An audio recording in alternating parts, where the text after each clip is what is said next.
Assalamualaikum warahmatullahi wabarakatuh. Bismillahirrahmanirrahim. Nahmaduka ya ghafuru ya syakuru. Shalli wa sallim barik ala sayyidina Maulana Muhammadin wa ala alihi wa sahbihi asma'in. Nama ba'du. Teng ngersa para keluarga besar Kiai Haji Akil Sirot, wabil khusus teng wau niki pernah paman kalian kula.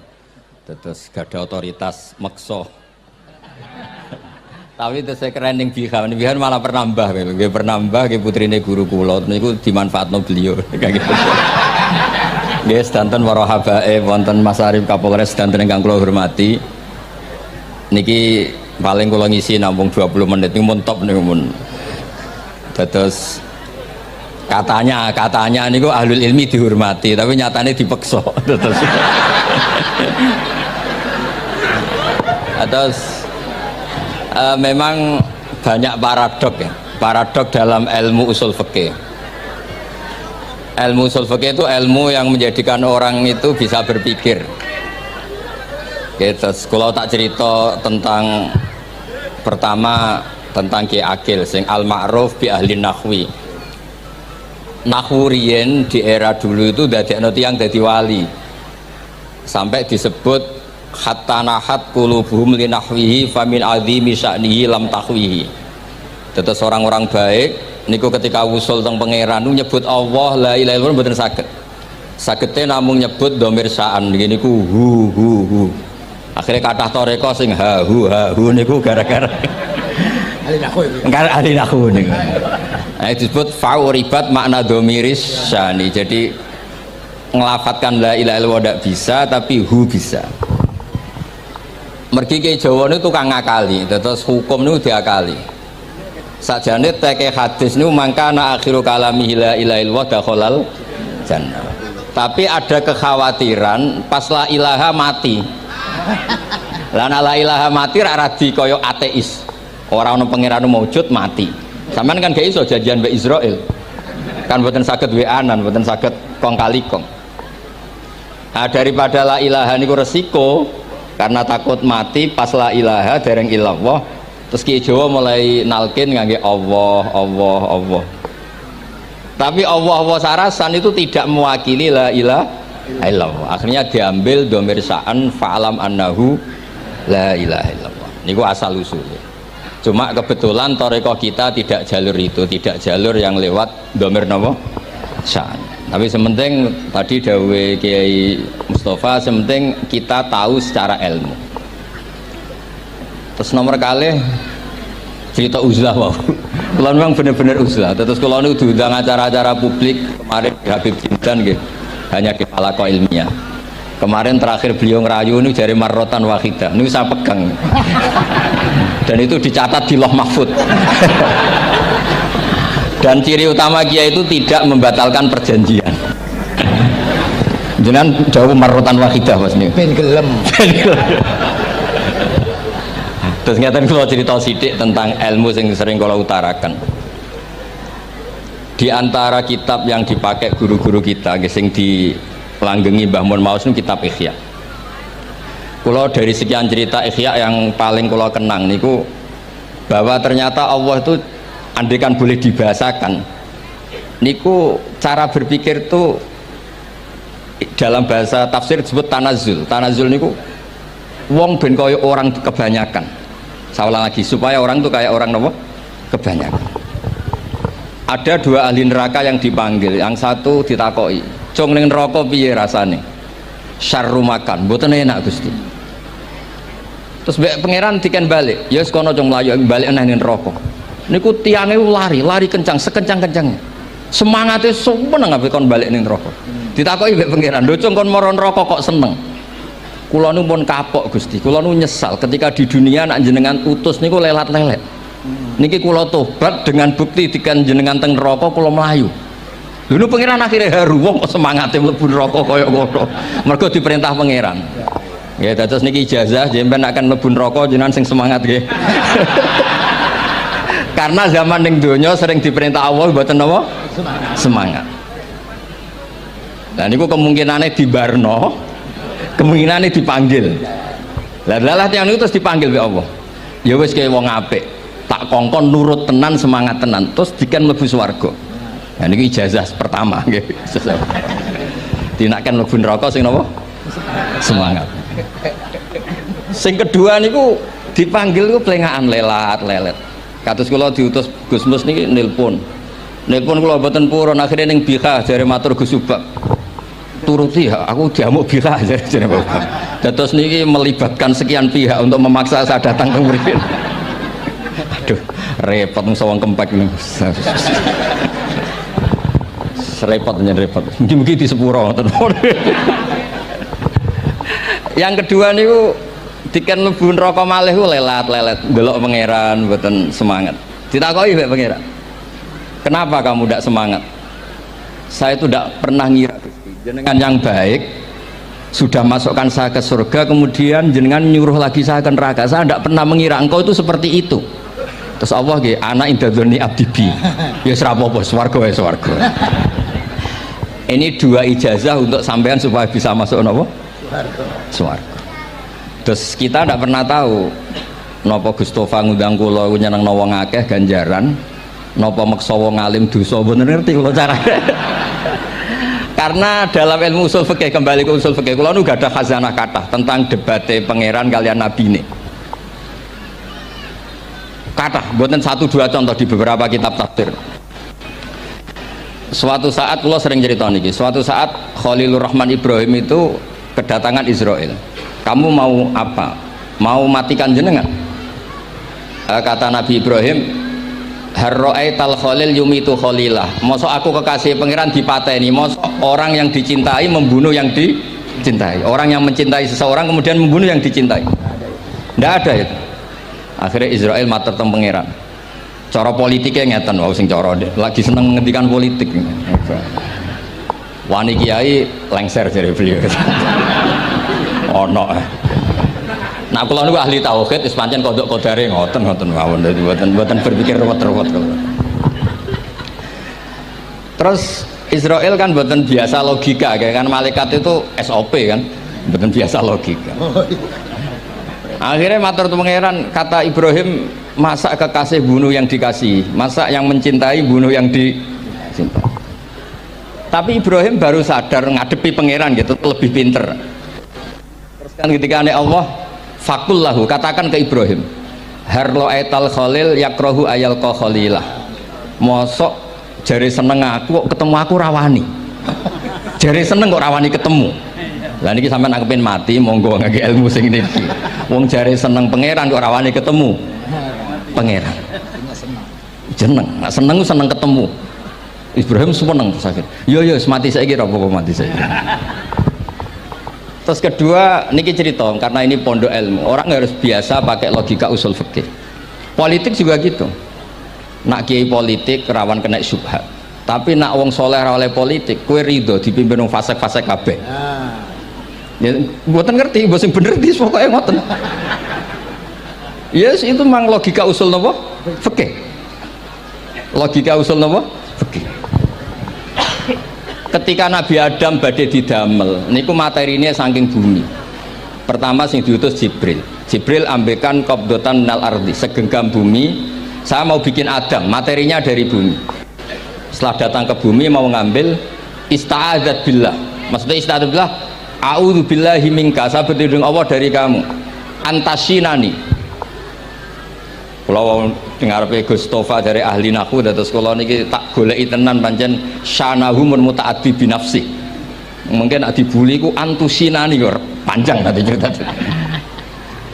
Saya tidak ingin bagian dari saya diambil, kok aku bolong. Iku coro bumi itu sudah masalah. Terus akhirnya Jibril kembali, ya Allah, dia berlindung kepada engkau maka saya lindungi. Allah membenarkan Jibril, Mikail juga sama. Tapi ketika Israel, ini Israel itu masalah memang. Ketika disuruh ngambil bumi, buminya ista'adat billah, tetap diambil. A'udzu billahi minka antasinani, saya berlindung Allah supaya kamu tidak melukai saya, menciderai saya dengan mengambil bagian dari saya. Kata Israel, wa a'udzu billah alla unaffidhu amroh. Saya juga a'udzu billah diperintah Allah kok tidak kasil. Kudu kasil. Lah saya tidak tahu yang benar istiadatnya Jibril apa istiadatnya Israil. Terus memang sudut pandang. Makanya dulu ketika banyak pondok putri itu kiai-kiai kuno dulu itu menentang. Alasannya nggih, nak bojone jelas khawatir kiai ini kecobaan itu jelas. Tapi banyak kiai itu nggih khawatir tenan. Kecoba fitnatin nisa. Tapi ketika logikanya dibalik, apa kamu ridho para perempuan-perempuan muslimat itu tidak dapat pendidikan apa? Agama, hanya karena orang soleh tidak punya nyali, tidak punya peduli mengajar. Tapi kita saged diwalik. Ustaz-ustaz sing imane pas-pasan niku kowe ridho nak kecoba. Sampeyan milih mana? Ridho kecoba apa ridho bodoh? Nah, logika-logika usul fikih ini yang kemudian dipakai Wali Songo. Dipakai Wali Songo kemudian membiarkan sekian tradisi yang insya Allah itu salah sebetulnya. Tapi tidak sebanding dengan asmane Allah Subhanahu wa taala. Misalnya begini. Ngene iki dirungokno mawon. Sampeyan ra paham mboten napa-napa. Sampeyan nak ra paham wis anggap ae tawadhu. Sepantese wong awam yo ora paham. Nak paham dadi kiai. Terus biasa mawon sampeyan nak ra paham aja tersiksa. Umpamane jenengan mboten kiai kok kon paham. Nah sampean pinter kados kula mestine orang ngrungokno, semangatnya hasud. Dados rivalitas perkara. Nah cara Mbah Mun nak cerita ngoten, dhisik ke zaman bodoh iku angger kiai mbok cucuk. Bareng padha kiai niku koyok saingan. Niku pun sunatullah ndak bisa dihindari, niku pun sunatullah. Terus kembali lagi ya. Logika-logika usul fikih niku dipakai oleh Wali Songo. Nyata ada cerita ini rungok nonton. Itu sudah saya cek di beberapa riwayat, termasuk di Musnad Imam Ahmad. Ada orang ini bukti teorinya Wali Songo itu benar. Wonten tiyangu gadah kesalahan. Niku dokumen kesalahan niku maddul basor sepanjang mata melihat. Wes ngoten jumlahnya 99 bok. Kayak apa banyaknya? Per bok maddul basor sepanjang mata nopo melihat. Ketika dia ditanya Allah itu kalau tanya demokratis. Adzolamat kakatabati, jangan-jangan malaikat saya sentimen kalau kamu jelek ditulis, kalau baik enggak Gusti. Afalaka ujurun, jangan-jangan kamu saat salah itu punya alasan. Enggak Gusti, ya memang salah. Tapi kata Allah, sudah kamu tenang saja, kamu punya ini. Itu hanya satu box, ya kira-kira kayak tempat jam tangan itu. Enggak, kamu punya ini, cukup ini. Terus malaikat tanya, ya Allah, apa artinya, apa ngefek itu kalau ditimbang dengan kejelekan sebanyak itu dengan satu box jam. Orang ini juga bilang, Gusti sudah ada usah ditimbang, nggak ngefek itu pasti kalah. Tapi setelah ditimbang menang yang satu box kecil tadi, karena di situ ada la ilaha illallah Muhammadur Rasulullah. Jadi malaikat diancam sama Allah, kamu berani tidak mempertimbangkan nama saya? Apapun banyaknya box itu dosa itu tidak saya. Kalau ini la ilaha illallah itu nama saya. Kamu berani tidak mempertimbangkan nama saya? Ya tidak berani Gusti, ya harus dimenangkan. Nah itu semalamnya kok pengajian ini ya ono istilatur rijal wan nisa, tapi baru kayak ngaji di sepuro. Ya aja muni halal, tapi ya aja muni terus gak ono faedahe. Di sepuro insyaallah. Karena kalau nuruti harus steril halal itu kayaknya tidak bisa. Terus di situ ditutup fala yaskulu ma'asmillahi ta'ala syai'un. Dibanding asmane Allah Ta'ala sesuatu itu tidak ada nilainya, pasti menang Allah Ta'ala. Sehingga banyak ulama ngendikan kowe nak berdosa bersalah moco iki. Dan kalau anda dosa misalnya catatannya satu box terus di bawah ada astagfirullah, malaikat ditanya sama Allah, kamu berani tidak mempertimbangkan nama saya disebut di situ? Enggak berani. Nah, saya ini ribuan orang yang ngundang, saya berani mengabaikan. Bareng ana wong ngaku mbah ya mbah tenan wae. Ya terus ngoten, kowe wani gak mempertimbangkan Gustofa sing mantune Mbah Maimun. Ya. Semoga cara pandang malaikat nanti seperti itu. Tapi nanti kalau malaikat cara pandang, mbah kok tukang makso putu. Ya itu mbah model opo. Nah saya ini sudah ngalah satu kali. Berikutnya logika kedua yang insya Allah terbangun di kalangan malaikat, yaitu mbah ora oleh maksa napa butuh. Ning dinggon mbah yang baik putune dolanan di Barno. Ini ora. Putu lagi asik-asik dolanan. Rene. Penyapu. Nah, itu udah jenis mbah yang baik. Terus kalau suwun lah ngaji usul fikih yang serius karena itu menjadikan kita bermartabat. Kulo niku sering lepas jenazah tangga-tangga kulo nggih penggane ndelok TV, nak bengi nggih ngelamun, ngayal suges, kadang yo ngapalo tikus sing liwat dhuwure saking ora ana penggawean ya. Tapi kulo nang lepas jenazah ini orang baik. Sampai bojone protes, "HP opo lho Gus angger bengi iku mau ngelamun ngitung tikus liwat, ngitung apa." Terus kulo matur, ngitunge aja ngono, ngitunge tarokal ma'asiya. Wong ning omah itu artinya tidak dugem, tidak melakoni maksiat. Itulah yang menjadikan usul fikih itu ilmu yang sangat terhormat. Coba kalau Anda jadi pakar usul fikih kayak saya, mau kaji betul usul fikih. Orang tidur semalaman jangan bahasakan tarokat tahajud, wa tarokal witro, wa taroka qiyamal lail. Tapi bahasakan taroka zina, wa tarokal ghibah, wa taroka kada wa kada minal ma'asi. Keren buatan? Keren. Kalau kamu udah ahli usul fikih maka kiai kok amen turu, kiai kok guyon suwengi.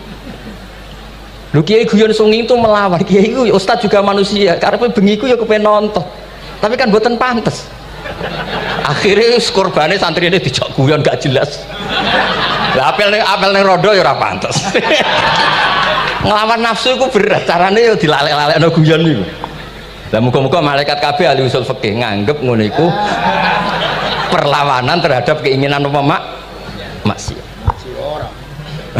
Malaikat ngaji orang. Makanya itu disebut di kitab usul fikih tangubul usul itu izma min mubahin illa wa yatahaqqaqu bihi tarku haramim ma fa'il zamu minas sukun tarkul qatli wa minas sukut tarkul ghibah. Tidak ada sesuatu yang mubah kecuali saat Anda lakukan, saat itu juga Anda meninggalkan keharaman. Maka sebetulnya mubah ini punya nilai yang luar biasa yaitu tarkul haram atau tarkul ma'asi. Jadi sawangane sampean nang omah kukar kukur, mlebu metu, kukar kukur meneh, mlebu metu, bariku turu angop ngorok. Nah, semoga malaikat ini al-usuli sehingga ngitung itu hadza tarokal ma'asiya kullaha. Hebat ini orang yang tinggal napa? Maksiat. Tapi nak malaikat itu jenis rada ekstrim. Alumni kempek suwengi ra tahajud ora witir ku alumni opo? Makanya kalau niku ngaji usul fikih terus supaya diperdengarkan ke malaikat. Supaya teorinya pakai usul napa? Fikih. Jadi kalau melihat kita melakukan mubah niku dihitung tarkul napa? Ma'as. Nah, ini pentingnya ngaji. Kalau nate ditanya sama seorang dosen, "Gus, masa iya Quran yang katanya mutu semutu-mutunya kemudian ada ayat kulu washrobu mosok urusan mangan gak usah disuruh orang juga makan terus kualitasnya kulu washrobu itu di mana?" Terus kalau jawab terus sorokan yang penting wopo rapat utawa seminar. Ndak ada rapat, ndak ada seminar itu kamu ndak mati, tapi kalau nggak makan itu mati. Penting mana? Ya penting makan. Lah iya, jadi orang itu lupa kalau sesuatu yang seserius itu karena menjaga nyawa yaitu makan. Terus karena makan tuh hal yang murah dianggap biasa, itu bahaya. Sehingga sebetulnya yang kita bisa jadi wali lewat hal-hal keseharian tidak bisa jadi wali karena tadi. Saya punya hadis, ini mudah sekali untuk Anda jadi wali. Bahkan di atas wali lah. Inna woha ta'ala layar do anil abdi. Pakai inna masih pakai lam taukid. Inna woha layar do anil abdi ayakulal aklata fayahmadahu alaiha aw yasroba syarba fayahmadahu alaiha. Allah itu sangat ridho ada orang makan satu asupan kemudian dia muji Allah. Loh, orang tidak punya alpat itu tidak mati, tidak punya tanah ribuan hektar itu tidak mati, tapi kalau nggak makan sesuap nasi mati. Penting mana? Penting makan. Tapi gara-gara kamu tamak untuk syukur nunggu punya alpat, untuk syukur nunggu punya tanah banyak, Anda ini bodoh. Mau syukur saja syaratnya kok banyak. Jadi sebetulnya kalau kita mau jadi wali itu cukup setiap makan itu kamu syukur. Fayahmadahu alaiha aw yasroba syarba fayahmadahu alaiha. Makanya wali-wali dulu kalau didik raja yang sedang berkuasa itu ditanya, kamu raja besar, punya pengaruh besar, andaikan kamu di padang pasir dan kemudian Anda tidak mendapatkan air, sama sekali. Apakah kamu menggantikan kerajaan kamu demi beli satu seteguk air? Iya, akan saya beli karena saya kalau tidak minum mati. La tafrah bimulkin la yusawi jar'atamain. Kamu jangan bangga dengan sistem kekuasaan yang tidak senilai dengan seteguk air. Orang nggak jadi raja itu nggak mati, tapi kalau nggak minum mati. Terus akhirnya dosen itu tahu, wah berarti kulu wasrobu itu luar biasa, Gus. Sangat luar biasa. Makan dan minum itu luar biasa. Makanya terus adat kiai mertamu mangan. Kalau tadi baru datang kon mangan. Di sini ya ada mangan. Ya saya anggap aja itu proses jadi wali, ngoten Pak. Jadi segampang itu jadi wali. Nah, kemudian gara-gara torekoh terus jadi wali ku repot kon maca 10.000 wiridan kon opo. Kesuwen nih cara-cara kesuwen. Karena ini partai gak torekoh tadi. Dulu abahnya Mbah Maimun Mbah Zubair itu kalau disuruh wiridan lama-lama itu nggak mau. Sementing diridani pangeran, maca kok akeh-akeh. Nah, itu partainya partai ahlul ilmi. Ya partainya partai ahlul apa? Ilmi. Nah kemudian karena saya ini nekuni tafsir ya, itu saya kepengen ya menggerakkan supaya ilmu Quran itu menarik. Caranya apa? Cari sisi ekstrimnya. Kalau bolak-balik, kenapa sih orang nggak janggal? Nggak janggal itu udah iskal. Quran itu kan kalamu, salah lagi Quran itu kalamu. Masa iya Allah yang Tuhan kemudian ngendikan iya kana butuh iya kanas tai. Kepadamu aku menyembah. Masa Allah ngendikan gitu pada kekasihnya Nabi Muhammad? Padahal Allah itu al-ma'bud, bukan abid. Allah yang disembah, bukan yang menyembah. Semua ahli tafsir, saya bukan bilang sebagian, semua ahli tafsir pasti ngendikan begini. Wa yuqaddaru qabla qaulihi ta'ala iyyaka na'budu qulu. Sebelum iyyaka na'budu itu ada kata yang disimpan yaitu qulu. Jadi iyyaka na'budu itu betul ngendikane Allah, cuma sudah dikasihkan Jibril kepada umatnya Rasulullah. Jadi Jibril bilang gini ke Rasulullah Muhammad, Muhammad kul iyyaka na'budu. Kemudian Nabi juga bilang ke umatnya qulu iyyaka na'budu. Jadi ini kalam Allah yang sudah milik kita. Nah berhubung milik kita, kita sah mengatakan iyyaka na'budu. Karena kalau tidak janggal, masa iya Allah berdoa ihdinas siratal mustaqim, tunjukkan kami jalan yang benar. Lah kalau ihdinas siratal mustaqim kalam Allah berarti kan Allah yang berdoa. Nah, sehingga semua tafsir bilang sama, wa yuqaddaru qabla qauli ihdinas siratal mustaqim qulu. Nah, terus ada mufassir lain bilang jangan mulai iyyaka na'budu ya semuanya, mulai bismillah, qulu bismillahirrahmanirrahim. Masa iya Allah sendiri yang bilang bismillahirrahmanirrahim?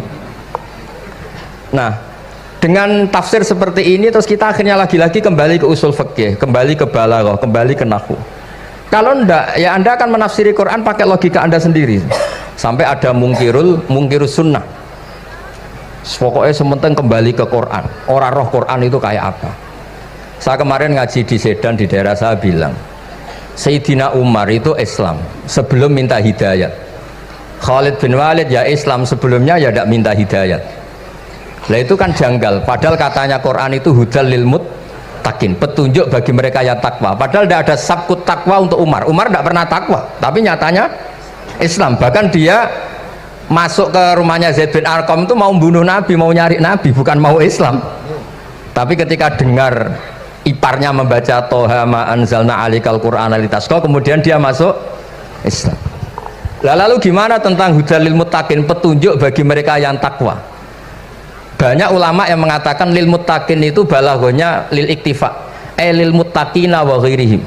Jadi Quran itu petunjuk bagi yang takwa dan yang tidak takwa. Dan itu di bahasa Arab sah. Di bahasa Arab sah. Misalnya gini ya, kalau sampean punya ponakan dolan, cong-cong nang mangan. Ya maksudnya ya mangan mbek ngombe, mangan tok seretan mati kan. Itu kan satu paket. Sarobila taqikumul harra wal barda. Pakaian yang melindungi dari panas. Di situ gak disebut wal barda, tapi artinya juga wal barda.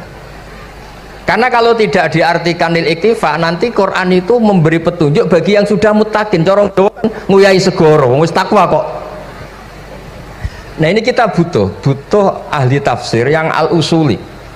Karena itu yang menjadikan Quran punya kualitas lagi. Seolah lagi punya kualitas lagi. Kalau ndak, Quran tuh kayak biasa-biasa saja, kayak tadi kulu wasrobu kayak dan seterusnya dan seterusnya. Jadi kalau suwun barokahnya hormat sama orang alim kados Ki Akil, Ki Siras dan tenaga keluarga mriki. Orang menghidupkan logika ilmu lagi.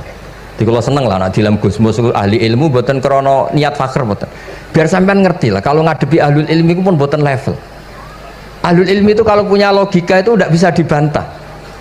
Saya beri contoh sekian contoh yang nyata yang diajarkan Rasulullah SAW. Nabi itu pernah mau dipermalukan orang karena Nabi ngendikan la adwa wala tiarata, tidak ada penyakit menular. Terus ada orang iseng kok onta yang kena kudisen itu dijejerkan yang waras ikut kena kudisen. Terus orang ini tanya, ya Rasulullah ini tadi sehat tapi kena onta yang kudisen ikut kudisen. Nabi tanya lagi, faman adal awal, yang kudisen pertama ketularan siapa? Wah itu dari Allah ya, maksud saya seperti itu. Jadi ada terus orang-orang kafir itu cara berpikir aja alal alihata ilaha wahida inna hadalah syai'un ujab. Muhammad ya tentu mereka masih jangkar. Muhammad problem kita ini banyak. Kalau Tuhannya satu tidak cukup. Ada problem kredit macet, ada problem macam-macam kan, utang piutang macam-macam. Kalau Tuhannya satu tidak cukup. Kita butuh Tuhan banyak karena problem kita banyak. Lalu Nabi mengajarkan mereka apa logika yang dibangun. Kalau kamu jadi buruh, kemudian majikan kamu banyak, semuanya merintahkan kamu, kamu bingung enggak? Ya bingung. Tuhan kamu itu majikan kamu, kalau banyak-banyak perintah semua kamu yang bingung. Ya sudah mat Tuhannya satu saja.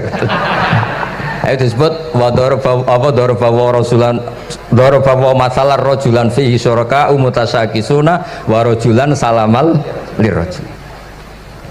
Nah, sekarang itu kita ini mulai kehilangan fatonahnya Rasulullah SAW. Nabi dulu itu kalau nerangkan ilmu itu logikanya gampang sekali, logika yang dibangun tuh gampang sekali.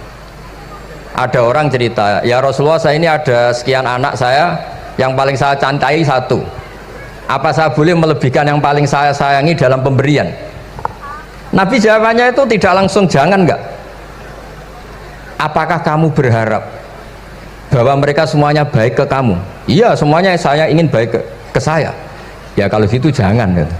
Kan tidak fair kita mengunggulkan yang satu, melebihkan yang satu, sementara kita berharap semuanya baik. Itu tidak fair kata Nabi.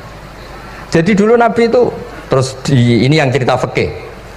Dulu Ahlul Madinah itu mangga itu masih pentil sudah dijual. Pentil dijual harganya 2 juta. Masa iya pentil harganya 2 juta? Karena dengan asumsi sudah jadi mangga. Tapi ketika Nabi datang di Medina dan penduduk Medina itu abkhosna sikailan, orang paling buruk dalam pertimbangan dalam jual beli. Nabi cara ngendikan itu unik. Aro'aitum lau anna waha yamna'us samra fabima yastakhillu ahadukum mal akhi. Kalau pentil ini ternyata kena angin terus kemudian tidak jadi buah, lalu kamu nerima uang 2 juta itu atas nama apa? Atas nama beli pelem, nyatanya belum jadi mangga.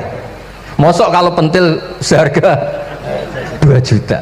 Semenjak itu terus Ahlul Madinah sadar kalau jual buah itu nunggu ba'da buduwi solahiyah, setelah samroh ini berbentuk. Tapi Nabi tetap ngendikannya pakai logika. Nah sekarang banyak kiai yang sidik-sidik neraka. Sebenarnya Nabi itu ngajari logika. Ada pemuda dia itu hipersek, mau masuk Islam tapi tetap boleh bebas. Saya ini ingin Islam tapi jangan larang seks bebas. Wah itu sahabat semuanya melarang ketemu Nabi karena ini ngawur betul, masa pamit Islam kok. Tapi setelah gaduh, Nabi tanya, kenapa gaduh? Ada pemuda mau masuk Islam tapi yasta'izinu fi zina, dia minta izin supaya tetap boleh zina. Kata Nabi, suruh saya ke sini. Setelah datang di depan Rasulullah, logika yang dibangun Nabi itu luar biasa. Atuhibbuhu li bintik. Kamu suka punya anak putri kemudian jadi demenannya orang laki-laki hidung belang? Ya enggak, saya bunuh orang itu. Andaikan itu ke ibu kamu, saya bunuh orang itu. Atuhibbuhu li bintik, atuhibbuhu li ummik, atuhibbuhu li ukhtik, atuhibbuhu li kholatik. Kamu suka punya anak putri yang jadi demenannya orang? Ya tidak suka ya Rasulullah. Kamu suka kalau punya ibu didemeni orang banyak? Ya tidak suka Nabi. Sampai otaknya itu yastakbihu zina, sehingga otaknya itu wah zina itu buruk betul. Akhirnya ya Rasulullah sudah, saya mau se-Islam tanpa zina-zina. Karena logika yang dibangun Nabi itu luar biasa. Nabi pertama mengingatkan atuhibbuhu li bintik, atuhibbuhu li ummik, atuhibbuhu li ukhtik, atuhibbuhu li kholatik. Sampai dia ini nggak bisa apa-apa. Sudah Nabi sudah. Jadi logika ini yang harus kita waris. Lagi-lagi kembali yang bisa waris itu ahlul ilm. Sama itu kan kayak diskusinya Nabi Yahya dan Nabi Isa. Nabi Yahya itu suka berkawan orang-orang soleh. Setiap berkunjung di mana itu nyari yang orang-orang soleh. Ditanya kenapa kamu berkawan orang soleh? Ya berkawan orang soleh itu asik. Tapi kalau Nabi Isa enggak. Kalau ada desa-desa yang masih hitam, masih merah itu dikunjungi, kemudian dibina. Ditanya sama Nabi Yahya, lima anda tanzilu ala syirarin nas. Kok kamu kumpul orang-orang yang kayak gitu? Jawabnya beliau, innama ana tabibun udawil mardo. Di mana-mana Nabi itu ya dokter. Di mana-mana dokter menyembuhkan yang sakit. Jadi dulu logika kebalikan itu dibangun sehingga dulu ulama khilaf itu ikhtilaful a'immah apa? Rahmah. Masyhur itu. Saya sering cerita dan itu ada di kitab Khilyatul Auliya. Nabi Yahya itu lebih ceria. Nabi Isa itu agak sering cemburut. Atau kebalikannya, pokoknya yang satu tuh mali aro ka'abisan. Ka'annaka taqnatu min rahmatillah. Kamu kok sering cemburut, seakan-akan rahmat Allah itu terbatas, wong kok ora iso syukur. Yang satu gojlok, mali aroka dohikan ka annaka ta'manu mim makrillah. Kowe kok guya-guyu, kok is bebas kon neraka wae gitu.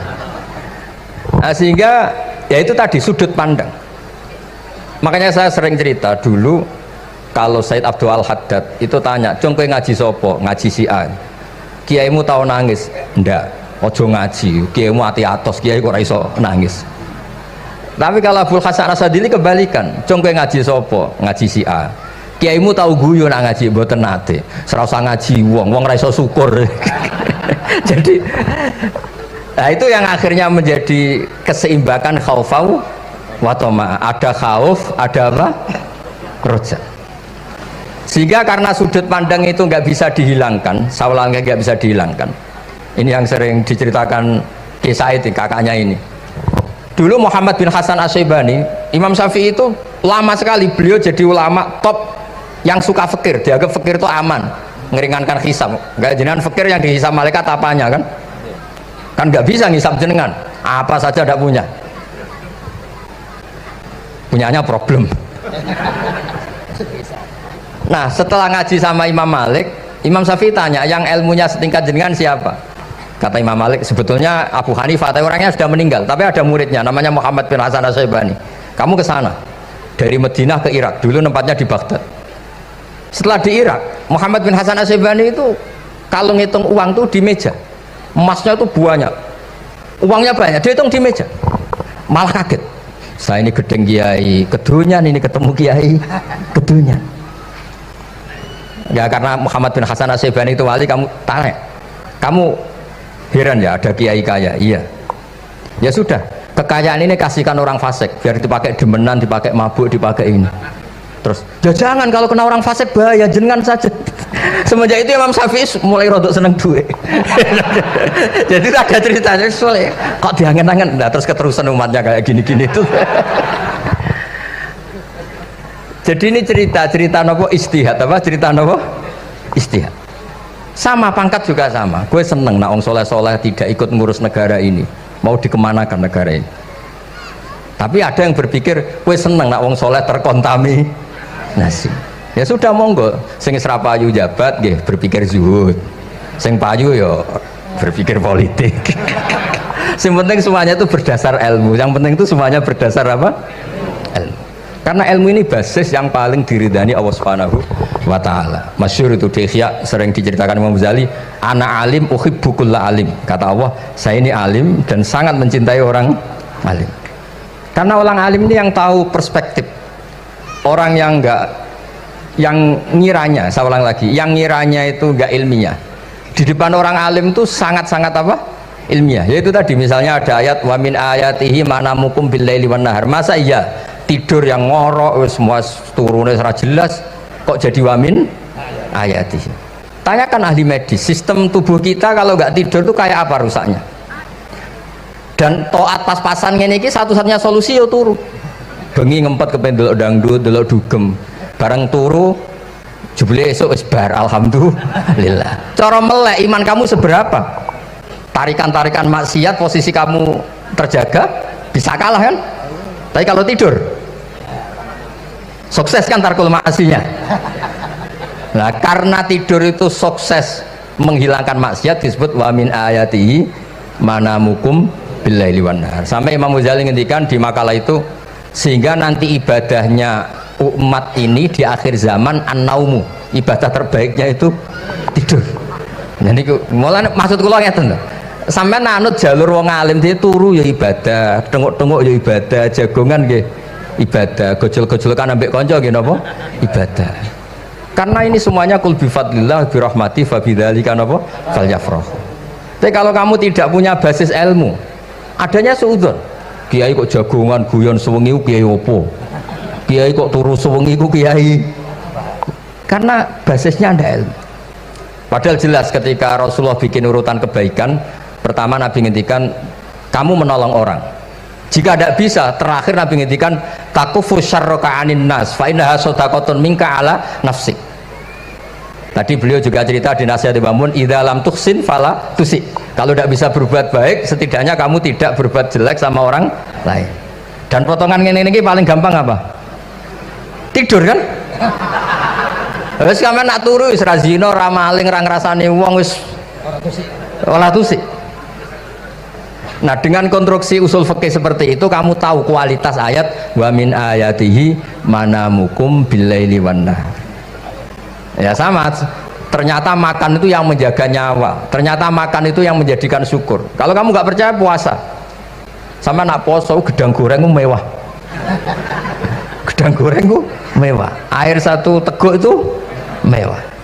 Makanya kalau lama dulu ada santri kepengen mangan enak, ya saya ingin mangan enak gini-gini, caranya gimana? Itu rumusnya ada sate, ada mie ayam. Idamuhu alju. Kalau kamu ingin enak, lauknya itu lapar.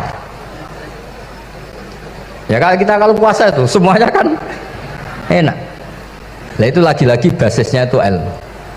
Nah sekarang banyak orang yang sudah tidak peduli dengan ilmu, kayak ijazah dilakoni kan. Jadi kayak wiridan la ilaha illallah itu sebetulnya harus dibarengi dengan ilmu. Ini yang terakhir supaya nggak lama-lama. La ilaha illallah itu basisnya ilmu. Surga yang begitu mewah itu dibikin juga bagi yang melafadzkan la ilaha illallah. Neraka yang begitu ekstrim, sampai kalau benda dijatuhkan dari atas ke neraka itu sampai bawah nunggu 70 tahun. Bisa kamu bayangkan kalau kamu di dalam, naiknya susah itu. Ini dijatuhkan ke neraka itu sampai bawah nunggu berapa? 70 tahun. Loh, neraka sebegitu ekstrim itu dibikin untuk yang menolak la ilaha illallah. Berarti kalimat ini kalimat spesial. Kalimat yang neraka dibikin ya atas nama itu yang menolak, surga dibikin juga atas nama itu yang menerima. Itu satu saktinya la ilaha illallah. Sakti kedua, orang kafir 70 tahun ngelafadzkan la ilaha illallah sekali langsung dihukumi mukmin. Yufar lahum maqad salam. Qul lil ladzina kafaru iyantahu yufar lahum maqad salam. Orang yang melafadzkan la ilaha illallah Muhammadur Rasulullah itu dosa 70 tahun kafir itu hilang semua. Tapi gara-gara ada ilmu terus diumumkan tahlil dening Kiai Haji Niam mesti sing nguri, wah sawi gue mesti gue. Padahal kalau kamu tahu ilmunya tadi, ini kalimat yang luar biasa, kalimat yang bisa melebur dosa. Bahkan dalam mazhab Sadiliyah itu unik. Kalau kamu wiridan la ilaha illallah itu jangan istighfar dulu, istighfarnya belakangan. Alasannya Abdul Hasan As-Sadili itu fa'lam annahu la ilaha illallah wastaghfir li dzambik li hadhil kalimah. Orang kafir 70 tahun dia istighfar 100 kali nggak akan dimaafkan Allah, tapi ngelafadzkan la ilaha illallah langsung dimaafkan. Jadi orang bisa dimaafkan tuh barokahnya la ilaha illallah.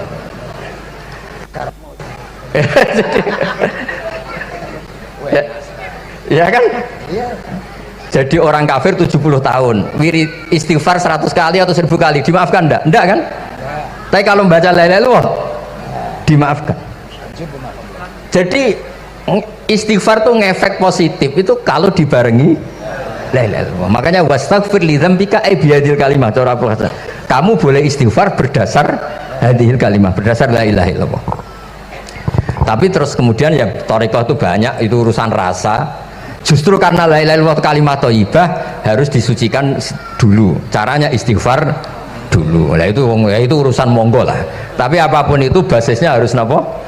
Ilmu. Basisnya harus ilmu. Jangan malah sentimen. Wong di kuburan wiridan la ilaha illallah dihukumi kafir. Nah, itu kan aneh. Wong kalimat ini yang kafir saja menjadi muslim, sekarang yang muslim menjadi kafir. Itu faham kok seaneh itu gitu kan. Ya karena basisnya ada ilmu tadi. Coba kalau basisnya ilmu, itu kan aneh betul. Hadil kalimah kalimatun soro bihal kafiru musliman. Fakaifa sorol muslimu bidzalika kafiron. Ini kalimat yang kafir saja menjadi muslim. Masa dengan kalimat yang sama yang muslim menjadi aneh gak? Aneh. Jadi kalau suwon, pokoknya basis ilmu harus sekuat-kuat. Caranya gini agak kiai kon sregep mulang ojo politik terus tapi politik itu bagian dari ilmu wis ra iso diterangno lho nggih ngoten mawon. Assalamualaikum warahmatullahi wabarakatuh.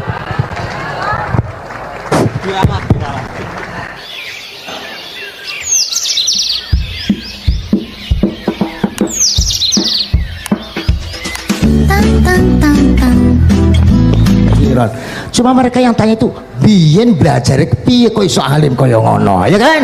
Nah, terangkan Gus, terangkan. Mati.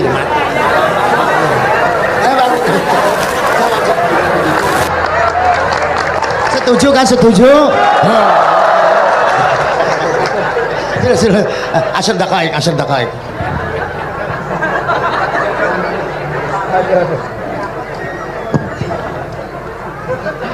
Andaikan pertanyaan itu ke Mbah Mun, mungkin jawabnya gurune sopo.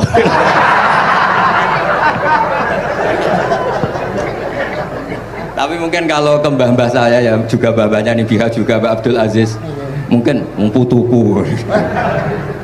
Tapi kalau saya ingin cerita tentang saya paling ya, aku sregep. Yang jelas tuh dari kafadlu wa yuti apa? Mayasa. Tapi gini, kalau ini menghormati bahasa saya ini, kalau ijazah begini, dulu Mbak Mun tuh sering cerita juga bahasa hal. Kena kepengen ngalim, ku sinau sedurunge ngaji. Ya, misalnya kamu ngaji takrib atau ngaji wahab sama Mbah Mun, kamu baca dulu sebelum ngaji.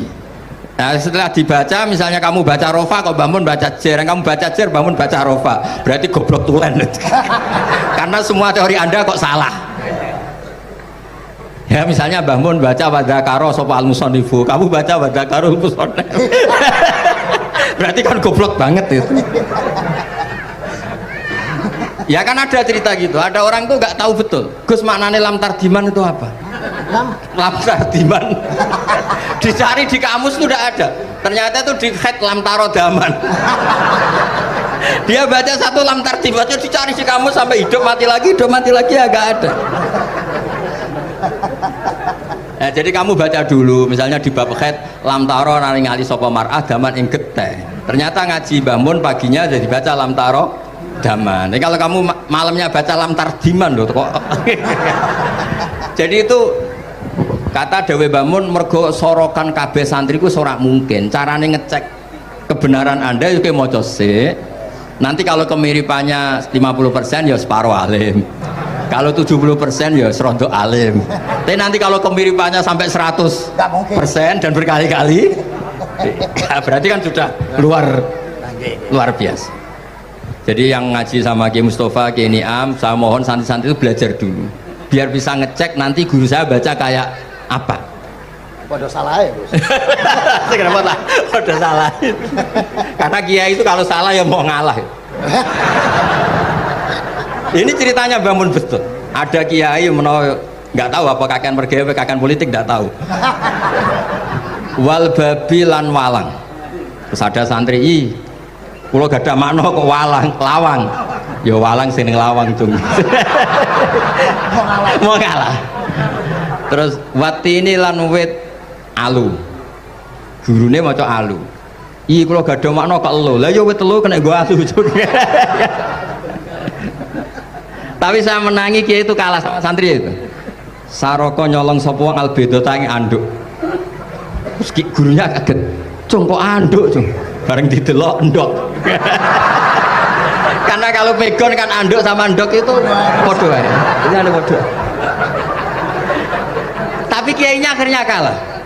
Memangnya nyolong anduk boleh?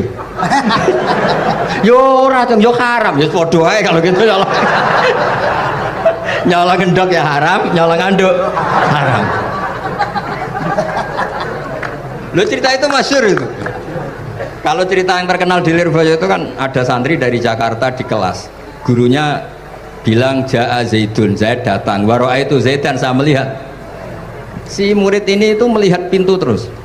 Lama-lama gurunya itu tersinggung. Kamu diajari pelengahan nggak sopan. Habis Ustadz bohong. Lah kenapa bohong? Katanya Ja'a Zaidun, Ra itu Zaidan. Zaidnya mana?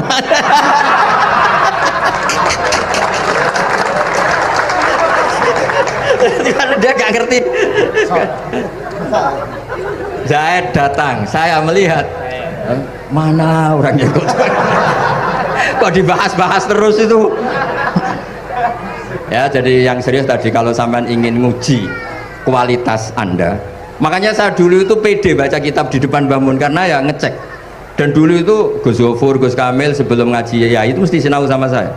Nanti ketika Mbah Mun baca tadi, kalau kemiripannya kita 90% ya bagus, syukur-syukur sampai 100, dan itu terulang sampai Wahab Hatam, Jamul Jami' Hatam, sehingga kita tahu. Jadi kalau diskusi kita kok salah ya tahu, kalau benar ya tahu, kalau tahqiq ya tahu.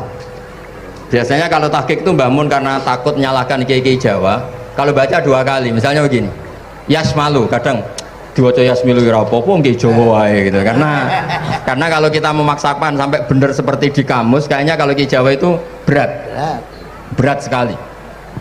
Domeli bojo bolak-balik mesti ora goblok wis apik lah. Karena kalau baca tahqiq itu kan butuh kamus. Yang benar itu Yasmalu misalnya. Tapi kan populer juga orang baca Yasmilu. Saya itu menangi loh, Kiai Jawa dulu baca Simai itu menangi, Master Simai. Lama-lama setelah banyak alumni Al-Azhar terus berdasar kamus baca Samai semua sekarang.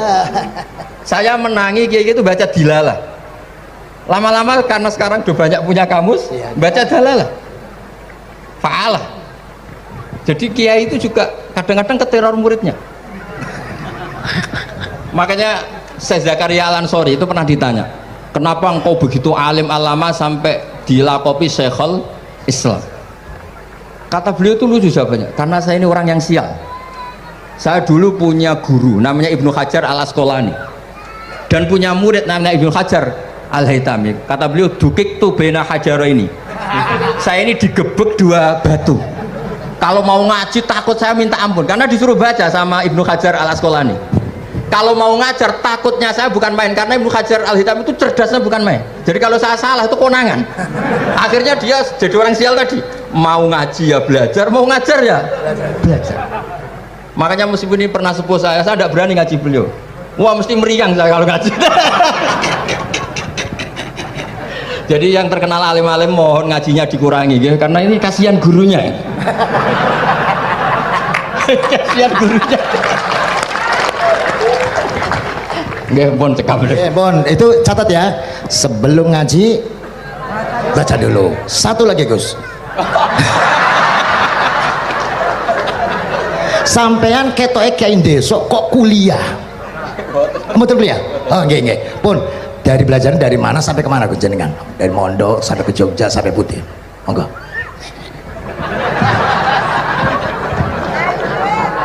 Ini karena sesuai kontrak nggak boleh nyulayani janji sekali aja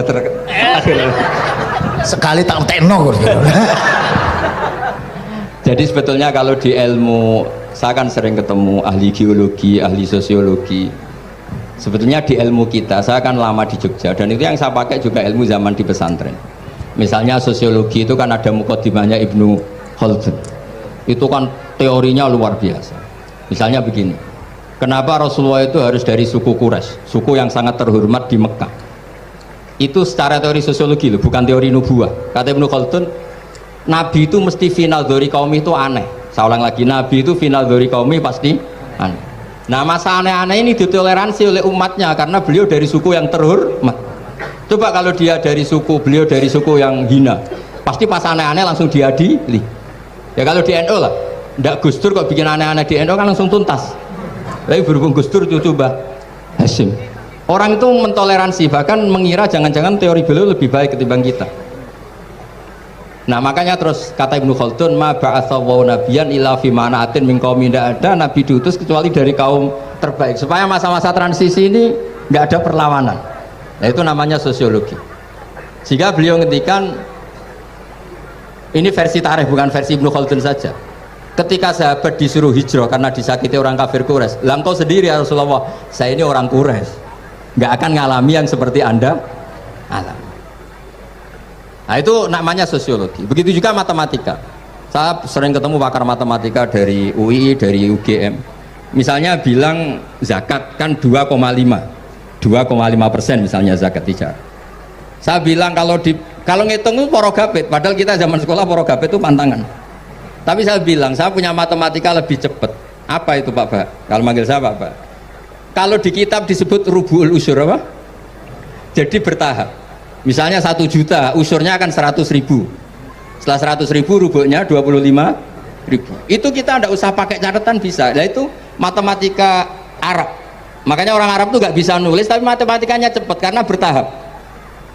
Misalnya 1 miliar ya cari aja usurnya 100 juta. Berarti rubuhnya 25 juta. Berarti 2/5, 2,5-nya 1 miliar itu 25 juta. Tapi kalau orang Arab bilang itu rubul usur, diusurkan dulu baru dirubuk. Misalnya 6, 2/3 6 berapa? Orang Arab bilang sulusan. 6 sulusnya 2, sulus 2 kali berarti 4. Sama misalnya zakat zuro. Zakat zuro itu kan al usyur sama nisful usyur. Berarti misalnya kalau tidak disirami ya, tidak biaya, zakatnya itu 10%, berarti per 100 10. Nah sekarang kalau 10 ini kan berarti 1/10. Lah nanti kalau disirami pakai biaya namanya nisul usyur, berarti 5. Jadi orang Arab itu gak mau langsung bilang 5, karena kalau 100 dibagi 5 itu apa, jadi 5 itu mikirnya panjang. Jadi diusurkan dulu terus nanti dibilangkan nisful usyur. Nah, jadi ilmu khazanah kita ini sudah luar biasa. Nah, itu makanya terus orang Arab kalau ngitung matematika itu tidak usah tulisan, tidak usah porogabit karena bertahap tadi. Jadi misalnya 2,5 bahasannya apa? Rubu'ul usyur. 1 miliar usurnya berapa? 100. Rubuhnya berapa? 25. Nah ini semoga buatan ngingkari janji. Wassalamualaikum warahmatullahi wabarakatuh.